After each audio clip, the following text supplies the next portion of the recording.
பார்க்க போகிறோன்னா மிளகாய் தனியாத்தூள் எப்படி அரைக்கலாம் தான். அதுக்கு முதல்ல ஒரு கடாயில் பச்சரிசி 200 கிராம் போட்டு நல்லா வறுத்துக்கோங்க. இதுபோல் நீங்கள் நல்லா பச்சரிசியை வறுக்கணும். முக்கியமான விஷயம், கடாயில் ஒரு சொட்டு எண்ணெய் கூட இருக்கக்கூடாது. வெறும் கடாயில் தான் நம்ம வறுக்கணும். எல்லாத்தையும் இதே போல் தான் நம்ம வறுக்கணும். இப்போ பச்சரிசியை நல்லா வறுக்க வைங்க. பச்சரிசி பொரியணும்னு அவசியம் இல்லை. அந்த பச்சரிசியோட பச்சை வாசனை போனதுக்கப்புறம் நம்ம எடுத்துடலாம். இப்போ பச்சை வாசனை போயிடுச்சு, நம்ம எடுத்து ஒரு ட்ரம்மில் வச்சிடலாம். அடுத்து கடலைப்பருப்பு 200 கிராம் ஆட் பண்ணி இது போலவே நம்ம வறுக்கலாம். நம்ம பச்சரிசியை எப்படி வறுத்தோமோ அதே பதத்துக்கு இதையும் வறுத்தரலாம். இப்போ கடலைப்பருப்போட பச்சை வாசனை போயிடுச்சு, நம்ம அதை ஒரு ட்ரம்மில் மாற்றிடலாம். அடுத்து நம்ம கொஞ்சம் துவரம்பருப்பு ஆட் பண்ணி நல்லா வறுங்க.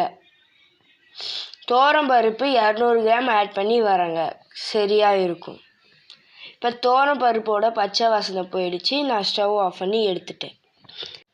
துவரம்பருப்பு, பச்சரிசி, கடலைப்பருப்பு மட்டும்தான் நம்ம வறுத்துருக்கோம். மற்றதெல்லாம் நம்ம வெயிலோட காய வைக்கலாம். 200 கிராம் கடுகு ஆட் பண்ணிக்கோங்க. அடுத்து 200 கிராம் வெந்தயம் ஆட் பண்ணிக்கோங்க. அடுத்து 100 கிராம் சோம்பு ஆட் பண்ணிக்கோங்க. அடுத்து 100 கிராம் சீரகம் ஆட் பண்ணிக்கோங்க. இது மொத்தமும் நம்ம வறுத்து எடுத்தோம் இல்லையா, அது கூடவே சேர்த்து காய வைக்கணும். அடுத்து கொஞ்சம் மிளகு ஆட் பண்ணிக்கோங்க. மிளகு எவ்வளோன்னு கேட்டிங்கன்னா ஒரு 100 கிராம் ஆட் பண்ணிக்கோங்க. அடுத்து கொம்பு மஞ்சள் 100 கிராம் ஆட் பண்ணிக்கோங்க. இப்போ சுக்கு ஒரு 100 கிராம் நம்ம ஆட் பண்ணிக்கலாம். இப்போ இது எல்லாத்தையும் கிளறி விடுங்க. இது கட்டி பெருங்காயம். இது முழுசாக போட்டால் மிஷினில் ஒட்டிக்கும். அதனால சின்ன சின்ன பீஸாக நம்ம கட் பண்ணி போட்டுடலாம். அடுத்து வெள்ளைக்கடு 50 கிராம் ஆட் பண்ணிக்கலாம். இப்போ இது எல்லாத்தையும் நம்ம காய வைக்கலாம். கூடவே 2 கிலோ தனியா எடுத்திருக்கேன், 1 கிலோ காஞ்ச மிளகாய் எடுத்திருக்கேன். இப்போ இது போல் ஒரு வேஷ்டி அல்லது ஒரு காட்டன் துணியில் 2 கிலோ தனியாவை கொட்டிட்டு அதை நல்லா கிளறி விடுங்க. அது எல்லா இடமும் வர மாரி பரப்பி விடுங்க. இந்த போல் கைகளால் மட்டும் கிளறி விடுங்க. இது போல் எல்லா இடத்துலையும் நம்ம கிளறி விட்டுறலாம். நல்லா வெயில் இருக்கிற இடமா காய வைங்க. ஒரு 2 இல்லை 3 மணி நேரம் நம்ம காய வைக்கணும். அதனால் நல்லா வெயில் அடிக்கிற மாரி பார்த்துக்கோங்க. அடுத்து நம்ம வச்ச வரமிளகாய், அதாவது காஞ்ச மிளகாவை ஆட் பண்ணிக்கோங்க. தனியாவை சுற்றி நம்ம காஞ்ச மிளகாவை போட்டுடலாம். இப்போ பார்த்தீங்கன்னா உங்களுக்கே தெரியும் நாங்கள் எப்படி போட்டிருக்கோம். அதுபோல் நீங்களும் போட்டுக்கலாம்.